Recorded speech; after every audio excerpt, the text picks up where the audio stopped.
Oh my gosh, am I gonna get an average? Wait, with what's no your PR eight? average? I'm not gonna scream until it's finished.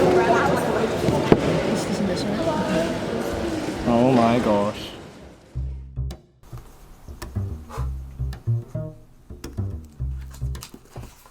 All speed cubers know the best thing about cubing is the competitions. Nothing is better than meeting your friends and beating personal bests. But sometimes, it's not all fun and games. Some of you may know of the PR streak, one of the longest time statistics, but also one of the hardest ones to keep. The idea is that whenever you break a record at a cubing comp, that's a PR. And the number of consecutive competitions where you do this is your PR streak. You can get obsessive about this, but it's also just a fun way to motivate yourself to practice events you might not usually practice to try and grind for that PR. Now, I've been going to competitions pretty much as often as I can for the last 8 years, and I have a current PR streak of 35, meaning I've broken a PR at every comp I've been to. But there are certain types of comps that threaten this, and I just happen to be at one of them.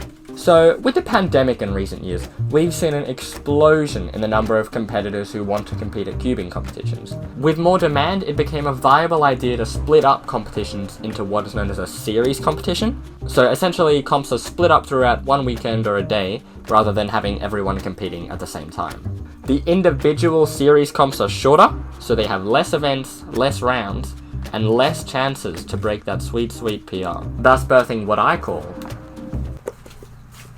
the PR streak killer. Now, this was exactly the scenario I found myself in at Marrickville Mini Open PM 2022. 3 events, 8 rounds, and a mere 23 solves to break a PR. At the AM version of this comp, Brian Ang, legendary New South Wales cuber and fryer of steamed onions, lost his own PR streak of 27 comps to 3x3, 2x2, and 3 blind. At my comp, we have simply 3x3, Pyraminx, and 3 blind. That's it. The competition begun with 3x3. For 3x3, I figured I had a very small chance, if anything at all, of beating the PR. Sure, my current PR average was close to my global average at home, but I'd been choking lately in pretty much every competition, and it still failed to beat the mid-8 average I +2'd out of in 2019. So suffice it to say, I wasn't that hopeful for 3x3 going well. Maybe if I got lucky I could break the single, which wasn't too spectacular for me, but under the constant overhead stress of needing a PR streak, turning well enough for either of these was very unlikely to happen. If I failed to get a PR in just one of these events, that could be the end of 8 years of work.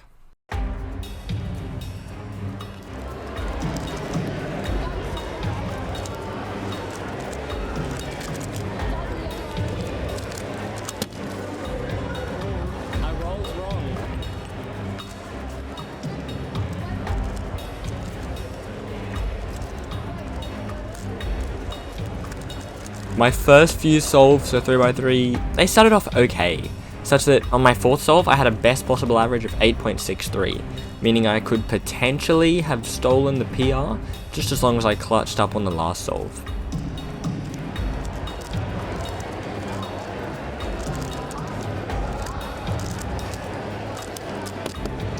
But nerves got the better of me. Next was Pyraminx. I thought I had a reasonable shot from the start, but I wasn't really using L4E because I still couldn't feel like I could recognize it fast enough. I'm so good at Pyraminx. So I ended on a measly 5-second average and a single 0.5 out from the PR. I used it out. I used it out. My worst solve, but I don't like that one. I lock up on it all the time. Then for blind. So, this is the main event. I think I can maybe blame circumstances rather than my own lack of skill. So for one, there was somebody solving Scube very loudly next to me, which not good for minimizing distractions. And for one scramble, which was actually quite easy, I had a miss scramble, which made it a lot harder, and I had to memorize a D move before doing all my other moves. So when I realized it was a miss scramble, I tried to appeal to the delegate, but I didn't have any footage. This meant I couldn't get an extra of any kind, and I was kept with the DNF solve on that miss scramble. Suffice it to say, I did not pop off.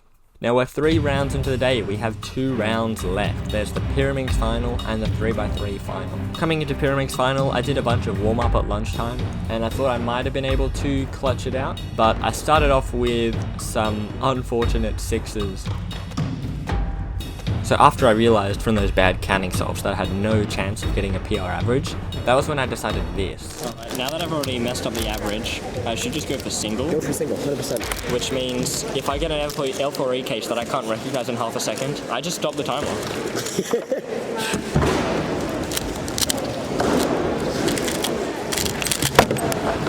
Unfortunately, I did not quite clutch up. That was only a 4.16. On to 3x3 final. This was my last shot at getting the PR. If I didn't get this, a 36 competition streak was down the drain, probably never to be caught up to again. Ready?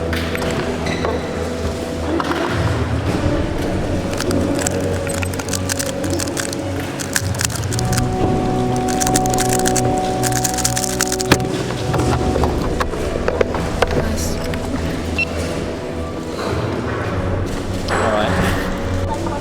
12.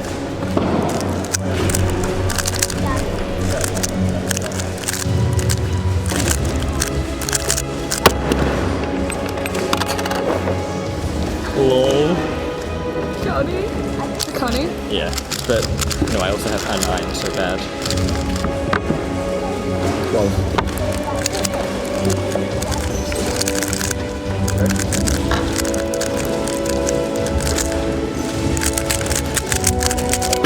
I don't think that was optimal. Maybe not. Slightly suboptimal. And apart from the counting 9, which is a bit unfortunate, I've also got a good counting single, so this could kind of go either way. But then came the last solve. Are you ready? Ready? 8 seconds.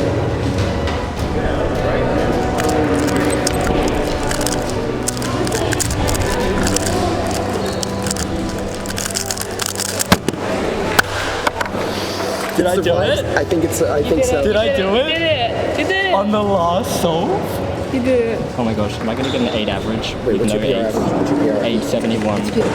Definitely. Oh, that's gotta be it. You got it. 8.34. Let's go! I told you you would get it. It's alive.